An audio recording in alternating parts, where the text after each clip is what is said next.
দোরগোড়ায় বড়দিন, তার কদিন পর আবার ইংরেজি নতুন বছর। ফলে মার্চ ডিসেম্বর থেকে পাড়ায় পাড়ায় জোর প্রস্তুতি চড়ুই ভাতি তথা পিকনিকের জন্য। বছর শেষের এমন হুল্লোড়ের এক গুরুত্বপূর্ণ অংশ কিন্তু পিকনিক স্পট তথা জায়গা নির্বাচন। অরণ্য শহর ঝাড়গ্রামের আশেপাশেও রয়েছে বেশ কিছু পিকনিক স্পট, যেখানে সদল বলে গিয়ে হইচই করে সেরে ফেলা যায় এবছরের চড়ুই ভাতি পর্ব। 8 থেকে 80 বছর বয়সীদের জন্য পিকনিকের ভালো লোকেশন হলো পঞ্চবটি মাহাতো সরোবর।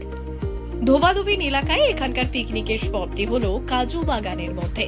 শুধু পিকনিকই নয়, এখানে উপরি পাওনা হলো সরোবরে বোটিং এর মজা। আমাদের এখানে পিকনিক স্পটের আলাদা করে কিছু নামকরণ করা হয়নি। আমাদের যে পার্কের নাম আছে পঞ্চবটি মাহাতো সরোবর, তার আন্ডারেই পিকনিক স্পট দুটো তৈরি করা হয়েছে। কি মানে কিরকম রেট আছে? পার্কিং এর কোনো ব্যবস্থা আছে? হ্যাঁ, পার্কিং এর ব্যবস্থা আছে এবং আমাদের পিকনিকের রেট হচ্ছে 300 টাকা রেখেছি আমরা। আর পার্কিং এর রেট আছে গাড়ি পার্কের জন্য। এছাড়া আপনাদের পঞ্চবটি সম্বন্ধে একটু বলুন না।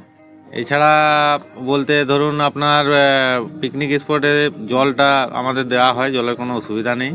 এবং পার্কের ভিতরে আসতে গেলে 10 টাকা করে প্রবেশ মূল্য আছে।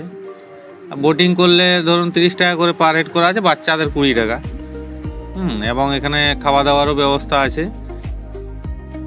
গোটা শীতকাল জুড়ে জমজমাট থাকে ডিয়ার পার্ক নিউ গোল্ড ক্লাবের পিকনিক স্পট। ঝাড়গ্রাম মিনি চিড়িয়াখানার উল্টো দিকেই এর অবস্থান। এখানে নজর কাড়ে সারিবদ্ধ বিশাল শাল গাছের সারি। ক্লাবের ব্যবস্থাপনাতে পানীয় জল কিংবা গাড়ি পার্কিং সহ আনুষঙ্গিক সমস্ত কিছু মেলে এখানে।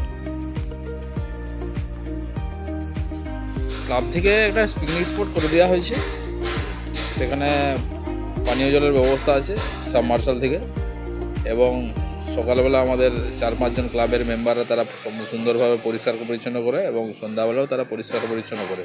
পিকনিক স্পট একদম খুব সুন্দর এবং যে উচ্ছিষ্ট খাবারগুলোও থাকে সন্ধ্যাবেলা দৈনন্দিন ফেলে দেওয়া হয়। পিকনিক স্পট সুন্দর পরিষ্কার পরিচ্ছন্নই আছে।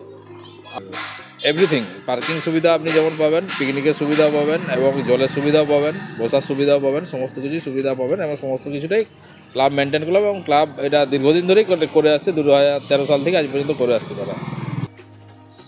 অরণ্য শহরের কাঁসাই তথা কংসাবতী নদীর পাড়ে অবস্থিত বইতা, ধেরুয়া আর সাতপাটিও আদর্শ পিকনিক স্পট। ধেরুয়া অবশ্য পশ্চিম মেদিনীপুরের গ্রাম, তবে এই পিকনিক স্পটে কিন্তু পানীয় জলের সমস্যা প্রকট। নেই পার্কিং এর তেমন সুবিধেও। অভিযোগ পঞ্চায়েত কিংবা পৌরসভা দুতরফই এই বিষয়ে বেশ কিছুটা উদাসীন। তাছাড়া নজরদারির অভাবে নদী পার তথা বিশাল বালুচরও থাকে অপরিচ্ছন্ন। আর সেই কারণেই পঞ্চবটি কিংবা ডিয়ার পার্কে যখন পিকনিকের জন্য উপচে পড়া ভিড়, তখন একরকম খাঁ খাঁ করছে কাঁসাইয়ের দুপার। ব্যুরো রিপোর্ট, আজকের ঝাড়গ্রাম।